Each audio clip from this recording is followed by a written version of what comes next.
You know those moments when you sit down to start something that you know is going to be challenging? Maybe it is a project for work, a paper for school, or something personal like organizing your finances for tax season, which is what I have to do. And you just freeze. Because we know it's going to be hard, suddenly anything else seems more appealing. You check your phone, you grab a snack, you rearrange your desk, heck, even a sock drawer organization moment even sounds good. Anything to delay actually starting the one thing that we're supposed to be doing. You are not alone if this is a familiar scenario. It even happens to me, all right? Our lizard brains are wired to avoid discomfort, and that is a lovely and adorable little survival mechanism that we came with. But the problem is that this means that we can perceive difficult tasks as painful, even when they are not. Our physiological response to writing a difficult report looks the same on the inside as our physiological response to anticipating a true painful stimulus like entering battle. But here's the thing, being able to do hard things is one of the most important life skills we can develop. We only ever grow when we do hard things. These are the facts. And it's my guess that you already know this. And you're like, okay, I get it, but how do I do hard things? That's the title of this episode, right? How do I not let all of the hard things that I need to do take me out at the knees? How do I get started on these hard things when I know it's going to hurt? These are great questions that we are, of course, going to cover today. We're going to break down exactly how to do hard things with 7 practical strategies that you can use either independently from one another, or you can combine them for a nuclear option. Whether you're a student struggling with an overwhelming assignment, maybe a professional procrastinating on tackling a big work project, these strategies are going to help you face the hard thing head on. Now, speaking of procrastination, if your ears just perked up when I said that, I have an entire episode about how to stop procrastinating. In that episode, I explained that one of the biggest reasons we procrastinate, there's several primary ones, but one of them is that something feels difficult. And that figuring out why something feels hard is the key to overcoming our aversion to that task. If you haven't listened to that episode yet, it is episode 36, and everything that I link or anything that I mentioned today on the show is going to be linked at learnandworksmarter.com/podcast/64. All right, let's get started. Hello, you are listening to the Learn and Work Smarter podcast, the podcast for students and professionals who want to learn and work smarter. I'm your host, executive function coach, and founder of schoolhabits.com, Katie Azevedo. As a reminder, everything I mention in today's episode will be linked in the show notes, including a link to the transcript, which you can also find at learnandworksmarter.com/podcast. There is no reason to wait, so tip number 1 for how to do hard things is to acknowledge the difficulty. Recognizing that something is hard can actually make it easier. This is a classic case of calling a duck a duck. If you didn't know me, that's one of my favorite expressions, and I probably use it too much, but I think that it is super relevant here. It's when we go into a hard task with some expectation that we should be able to handle it. If you're listening to this on a podcast app and you're not watching on YouTube, I'm like air quoting the should, right? That it should be easy. That other people can do it, so that means it should be simple for us. Okay, that type of mentality gets us in trouble. If you know you're about to engage in something hard, name it as something hard. Engaging in a hard task, like having a difficult conversation with somebody that you've been meaning to have, or going back to school after taking 15 years off, or maybe going for your 3rd round of interviews at your dream job. These are all hard things. And telling ourselves otherwise can deliver a shock to the system when we actually sit down to do the thing. The mentality of this is hard and, capital and, I've got it, can be really helpful here. This interview is going to be one of the hardest things I've ever done, and, capital and, I have good social skills and can communicate well, so I'll be fine. Okay, these are the healthy internal monologues that allow us to call a duck and move forward anyway. I want you to think of it this way. Imagine you signed up for a marathon because why not? You've never run one before, but you've run a 5K. So you think to yourself, hey, like this marathon is not going to be a problem.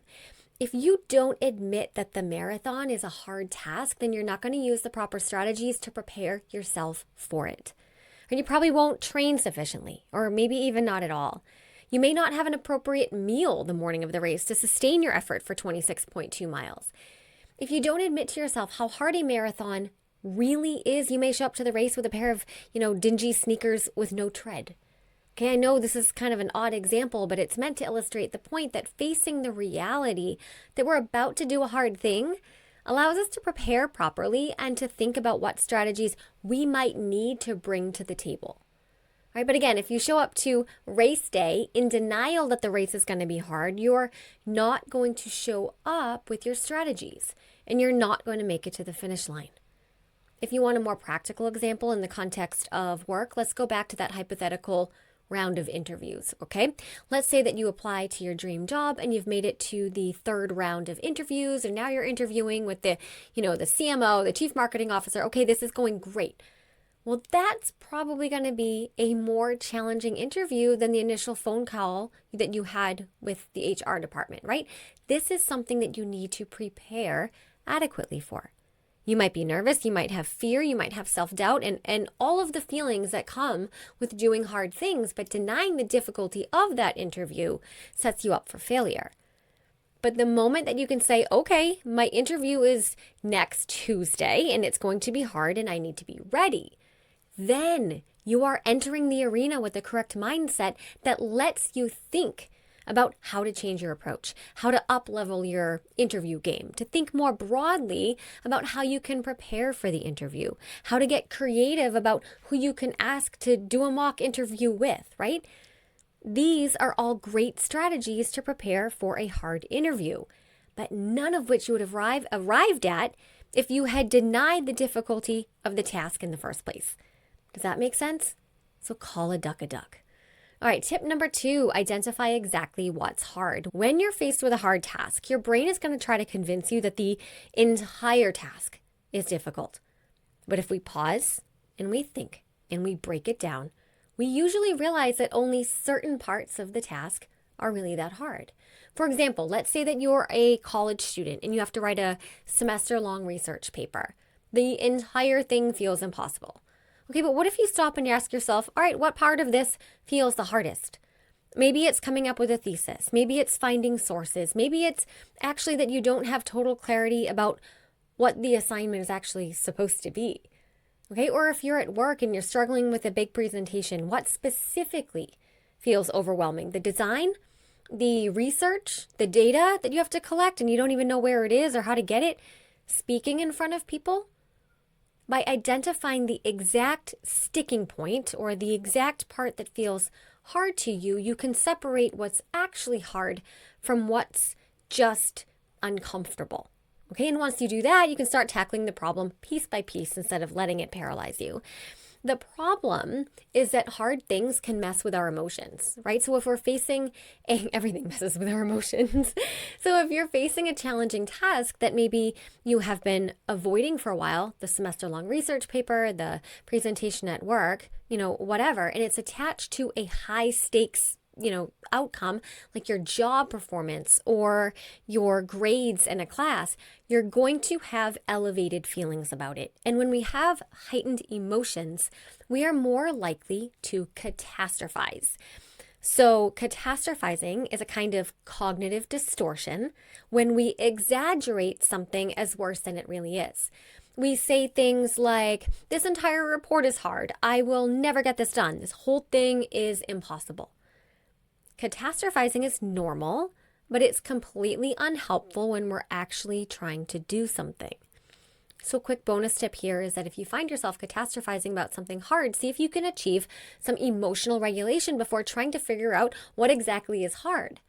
Remember, that's the tip here, right? Trying to identify the exact thing that's hard, and we cannot do that when we are catastrophizing. All right, tip number 3. Break the task down.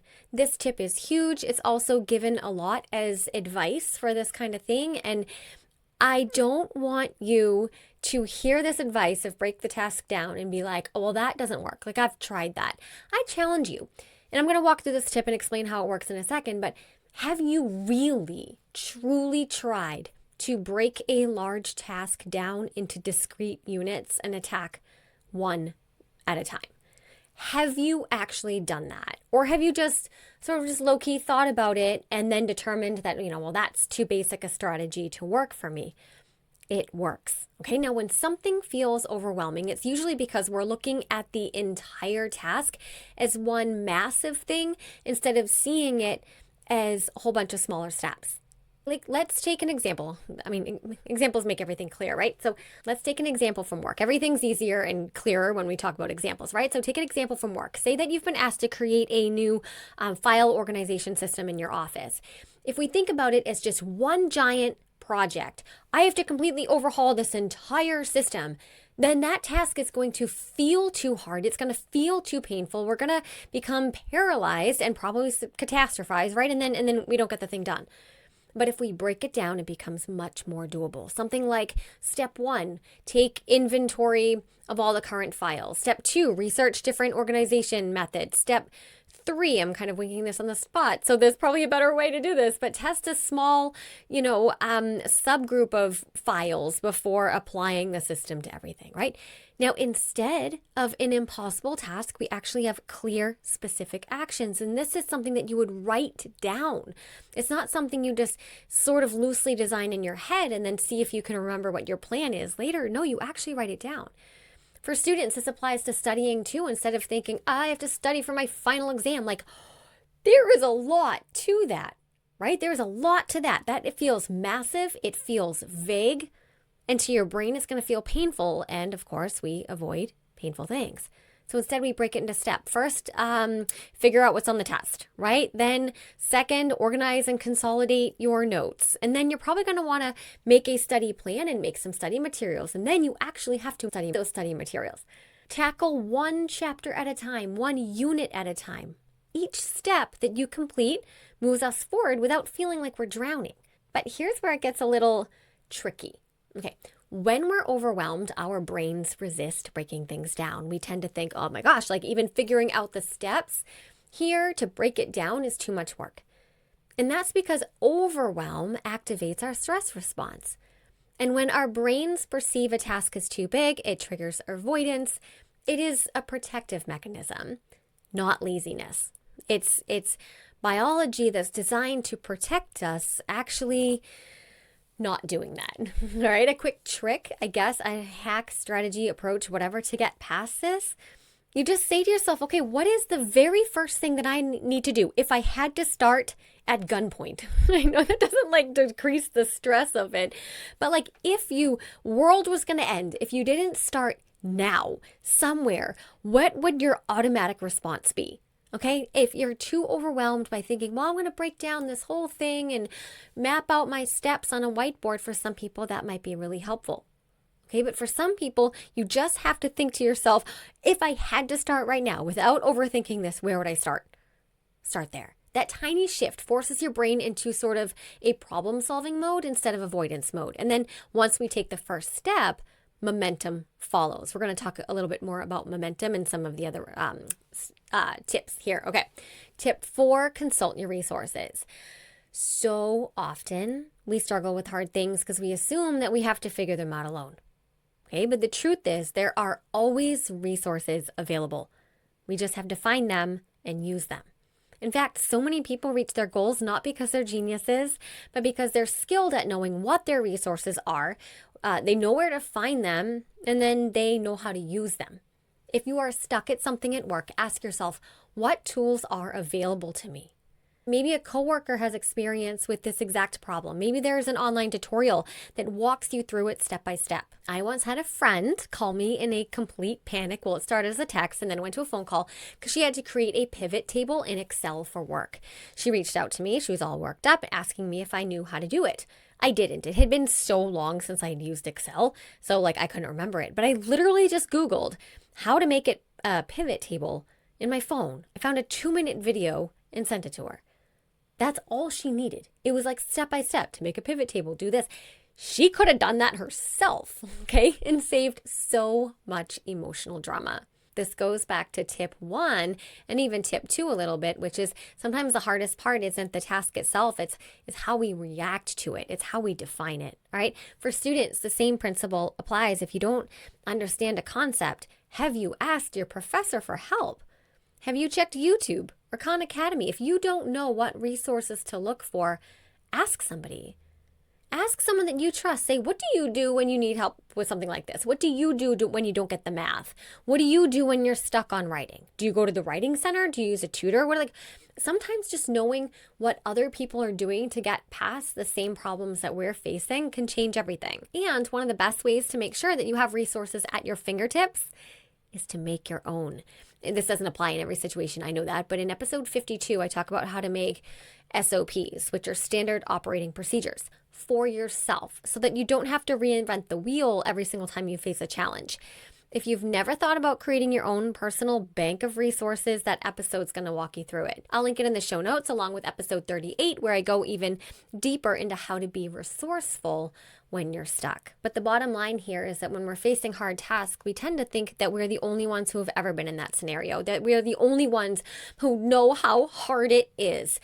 Listen, there are so few tasks. I mean, obviously on the frontier of technology, there's brand new things that have never been done before. But for your typical run-of-the-mill work tasks, school tasks, they've been done before. That's old. What's the expression? Old hat? Old? I don't know. But they've been done before. People have done them before. People are doing it all the time. There's videos on YouTube about how to do absolutely anything. Okay, ask ChatGPT, how do you do this? Ask someone you know. It's when we think that we're the only ones who know what it's like to suffer in front of a challenging task and there's nobody who knows how to do this. That's when everything becomes worse. You know what I'm saying? Okay, tip 5, start with what you know. Our brains love momentum, and that's why starting is often the hardest part. When something feels overwhelming, our brain is going to tell us that we don't know where to begin. But here's the thing. You don't have to start in the right place. You just have to start somewhere. Okay, so let's say that you need to prepare a business report. That's so vague, but whatever. And you feel completely stuck. Instead of staring at a blank screen, start with something you do know. Maybe that's the background section. Maybe that's something as small as, I don't know, setting up the document format the way that it's supposed to be set up. Once you take action, any action, literally any action, no matter how small, you create this little seed of momentum, and that momentum lowers the mental resistance to keep going. For students, the same principle applies. If you're stuck on a math problem that seems impossible, solve the parts of the problem that you do understand first. Actually sit down and attempt the problem to figure out, okay, well, this is where I get stuck. I know steps 1, 2, 3, but I get stuck on 4, 5, 6.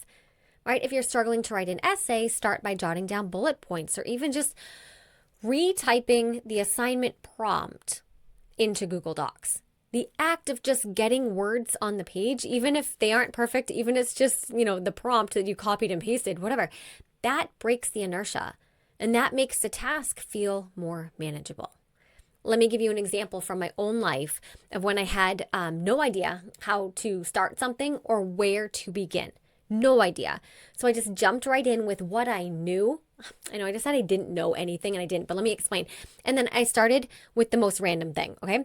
I remember when I wanted to start a podcast. This one, I had absolutely no idea how. Nobody in my circle, none of my friends, none of my family does podcasting, right? That's not that's not my people. All right, and I had no clue about any of it. So I asked somebody in a business group that I belong to. It's a Facebook business group that I pay to belong to. And they said, oh, you definitely want to use this hosting company. This one's a really good one. I use Buzzsprout. Shout out to Buzzsprout. But I didn't even know what that meant. Hosting company? I didn't even know what that meant. But I was like, oh, okay, somebody that I trust said use this hosting company. So I Googled the hosting company and I bought the most basic plan. Okay, so that's where I started. I don't know if that was the first step that was appropriate. That's what I should have done, but that's what I knew. And when I bought that hosting or subscribed to that hosting company's subscription plan or whatever, then I was like, oh, I wonder if they have a Facebook group. So I joined that company's free Facebook group, and then I learned a few things about tech and equipment, and I slowly started drafting some potential episodes, and then the rest is history. But I have no idea if that was the correct order. In fact, it most definitely was not. But it got me moving. And it's the momentum that makes things feel less hard than they are. If momentum is the thing that we need to get through the hard things, and we can only get momentum by taking action, that's the nature of momentum, right? Then that means we have to take action somewhere. Action creates momentum, and then action creates motivation. Okay, the strategy here is to let go of the idea that there is one correct place to start. That's false. And that belief can be paralyzing. There are many places to start. I could have started my podcast maybe by drafting my episodes. Okay, I could have started by buying my mic. I could have started by purchasing recording software. Okay, I just happened to start by going with a recommendation for a hosting company. Okay, that somebody had said. That was the one thing I knew, even though I didn't know it before. But like, I felt confident when someone said, use Buzzsprout. I was like, okay. And then that led me to the Facebook group, and then that led me to more information, and here we are. If I had this rigid belief that there was one correct step, I never would have taken any step at all. Okay, hard things become less hard when we remain cognitively flexible. When we accept the reality that there's more than one way to skin a cat, so to speak. That is the absolute worst expression there is. And I do have a cat in the corner under my recording table as we speak. I'm sorry, Martin. So I actually do speak about this in my resourcefulness episode, that part of being resourceful means adopting the mentality that we'll work with what we have, we'll work with what we know, that we'll dive in with whatever we've got at our disposal and figure it out from there. Okay, if you can get yourself to start anywhere, you're going to find that the hardest part is already behind you. Hard things are not the same as impossible things. And when we're faced with a difficult task, our brains often trick us into blurring the two together. That feeling of this is too hard quickly spirals into I can't do this. When in reality, what we should be telling ourselves is this is going to take effort. Yeah, this is going to take effort, right? The good things take effort. A great way to reality check this thought is to ask yourself, I already mentioned this, but I'm going to say it again. Has anyone ever done this before? If the answer is yes, which I can almost guarantee you it is yes, then it is possible. It might be frustrating, it might take longer than you like, and it might stretch your skills, but it is not impossible. Think about it. Learning a new language is hard, but people do it every single day. Public speaking is hard, but millions of people have gotten better at it.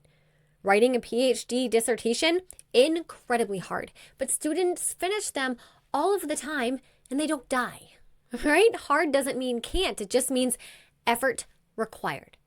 But if we treat hard as if it means impossible, then we let difficulty stop us before we're even started.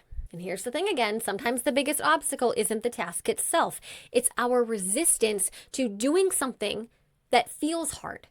Okay, our brains like efficiency, and they're going to default to avoiding effort whenever possible. But effort is not the enemy. Struggle doesn't mean you're failing. It just means that you're learning, you're adapting, and you're growing. Now, a quick I feel like I'm doing a lot of mindset for this tip, but like this is what holds us back from doing hard things. So very rarely is it the skill, like a lack of skill, that holds us back from doing the hard thing, because you can just go out and get the skill. You can Google it. You can figure out the skill. It's the mindset work that prevents us from even saying, oh, I could probably use some skill here, right? So quick mindset shift here. Instead of saying, this is hard, try saying, this is figure outable, okay? Because it is. Hard things don't mean stop. They mean slow down, focus, and take it one step at a time. If you approach hard things with that mentality, we're going to be more likely to push through instead of tapping out at the first sign of struggle. All right, the final and 7th tip, get clear on the end result. One really big reason that things can feel difficult is because we don't actually know what done looks like. If we don't actually know what the final product is expected to be, then the task itself can seem amorphous and unclear. Into our brains, that translates into impossible. At work, if you are tasked with launching a new product, I combine the two, whatever, new product, whatever, and you don't know what the final deliverable should be, of course it's going to feel impossible. So that's why it is so important to get clear on the expectations. Ask yourself or your boss or a colleague, whatever, what does success actually look like? For students, if you're writing a research paper, make sure you understand exactly what the teacher's looking for. What is the criteria for success? How will you know when you're done? So in teaching, when I went to teaching school, so I have a master's in special education, and they teach us when we're teachers that we need to provide students with something called criteria of success, or criteria for success. And it's basically like a document. It's almost like a rubric. It's kind of like a rubric, but it's like a jacked up rubric where you've got the rubric. Okay, if you do all of these things that you've met success and you've achieved what the objective, okay? But also to provide examples, sample products of maybe prior work submitted by students, or maybe we make it up ourselves to show students something like this is what I'm looking for. If you match the picture, okay, you have been successful. That doesn't happen in the workspace, okay? You don't have your boss saying, hey, like I drew up a rubric for you and I have a sample report, but for you to try to match, but I'm sure your colleagues made a report.